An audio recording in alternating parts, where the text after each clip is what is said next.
With so many people now quitting their jobs, it seems like everyone is trying to find some way they can make money online from home. And I've done a number of videos researching different ways you can make money online, and I wanted to do a video rounding up which ones really work and which ones don't really seem worth the time, because I found some are just really not even worth it. I'll give you the real inside scoop. I've done a ton of research on all of these, and I'll go over some of the ones that I don't really think are worth your time. And hopefully this will give you a better idea of what might be a good fit for you.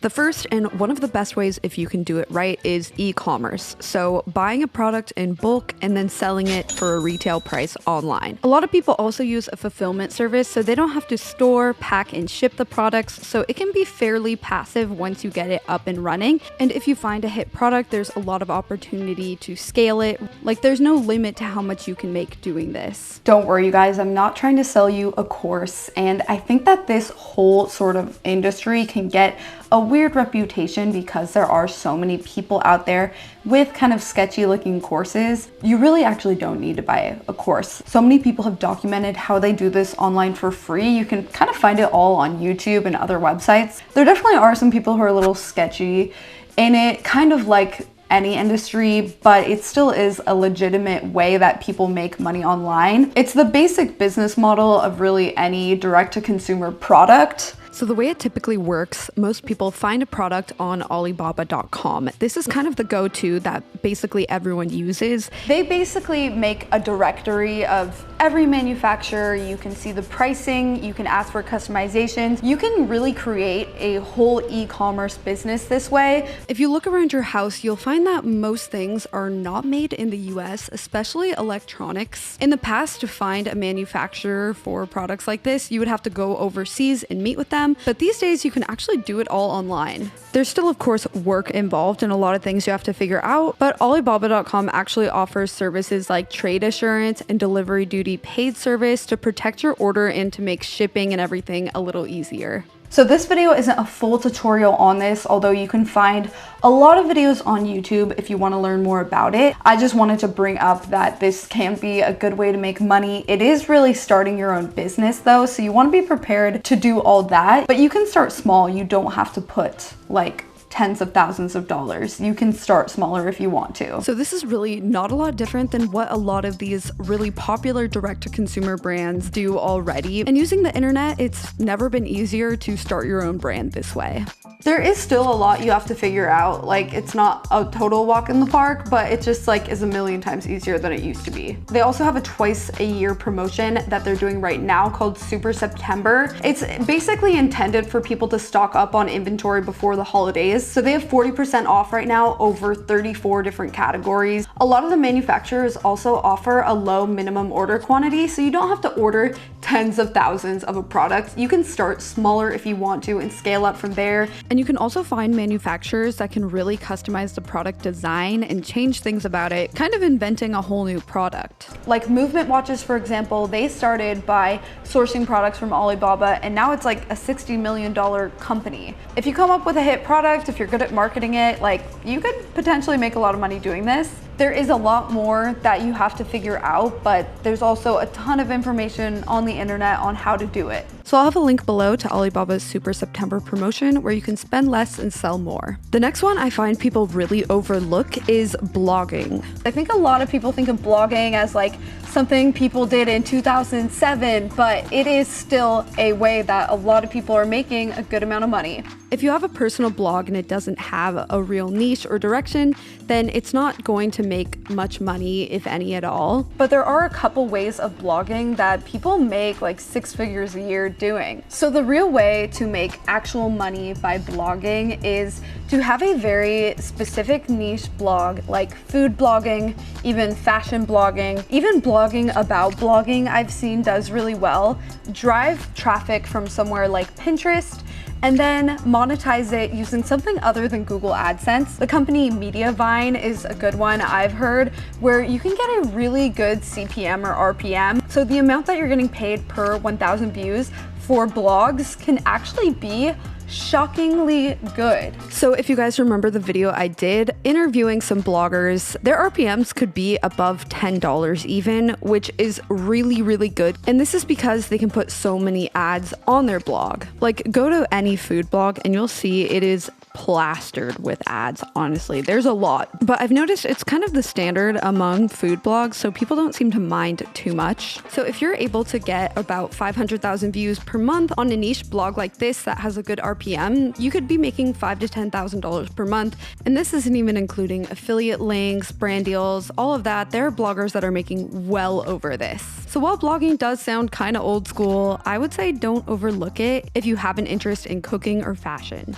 And the other way to make money blogging is by blogging on medium.com. I also made a whole video about this one and it was super interesting to see how you can make money on here. It's more of thought pieces, so you can write about honestly anything. It doesn't even necessarily have to be searchable. The key to making money on Medium is submitting your articles to publications so that they get more views. On Medium, you don't need a ton of views to make a good amount of money. For example, I have one article that got 12,000 views and it made $339. So that's a way better rate than you would get on YouTube. But if you're not submitting to publications, you're not gonna get any views. So you really need to actually be doing that. I got lucky with this one because one of my articles did like extremely well, but there are people on there that make a full-time income just writing articles that aren't YouTubers and don't have a big following or anything. Medium is one you can kind of do for fun even too. Like, it did not take me very long to write these articles and I ended up making like a good amount of money from it. But if you take it seriously, you can make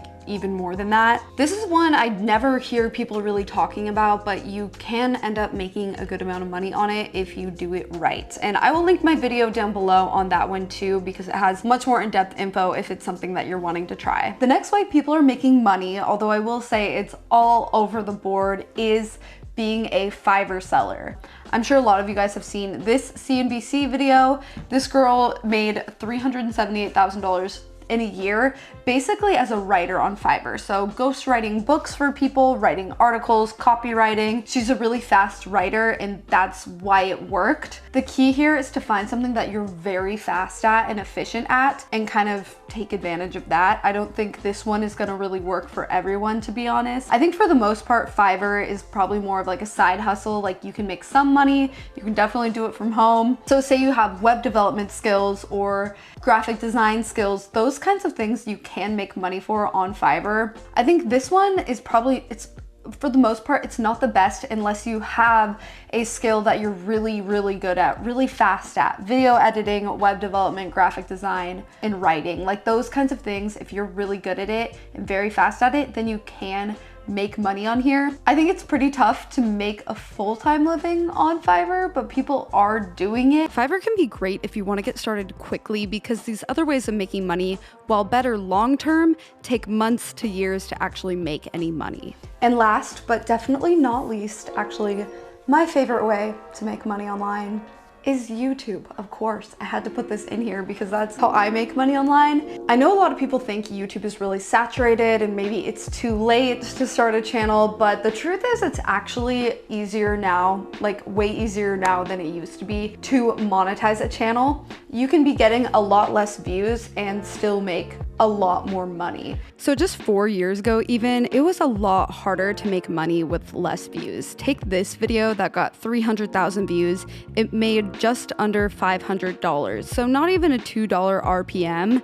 And then take this more recent video, it has 337,000 views and it made almost $3,000, like so much more for a similar amount of views. It used to be like only people with 1 million subscribers could make a living off of it, but now, I mean, you could have 200,000 or 300,000 and absolutely make a living off of it, just the way that CPMs and RPMs are. I've made several videos about how to grow a channel, but really what it comes down to is making searchable videos. In the beginning, you have to make searchable videos, otherwise no one's gonna find your content. You really can't start out just making vlogs. Anything that you know about, or you don't even have to be an expert, you can just document yourself learning about something. It's all about the title and the thumbnail, that's what I'll say. There are so many different kinds of channels, so many different kinds of people that make money on YouTube. Like, it's just crazy. Any channel you could think of, it's there. Drawing channels, knitting channels. Like, let's just find a random one. These Procreate drawing tutorials get a lot of views. Like,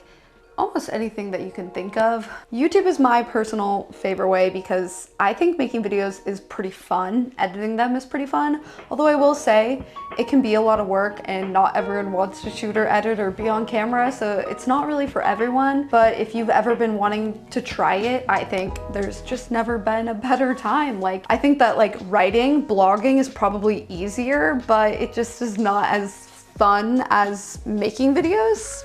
One thing that's important to remember is that for all of these ways, except maybe Fiverr, it can take months or years to actually get the ball rolling, so there's gonna be a period of time where it seems like it's not really working and you have to push through that. So I think it helps to keep in mind that it can take time, and that's completely normal. And I'll have links below to the more in-depth videos that I've made in the past about each of these ways. All right, that's gonna be it for this video. Hope that you enjoyed and learned something. If you do any of these, comment down below if you have any advice for anyone looking to do any of them. I'm actually working on a video where I tried the e-commerce thing, but it just takes several months to really get going. All right, that is gonna be it for this video. Hope that you enjoyed, and I will see you in my next video. Bye.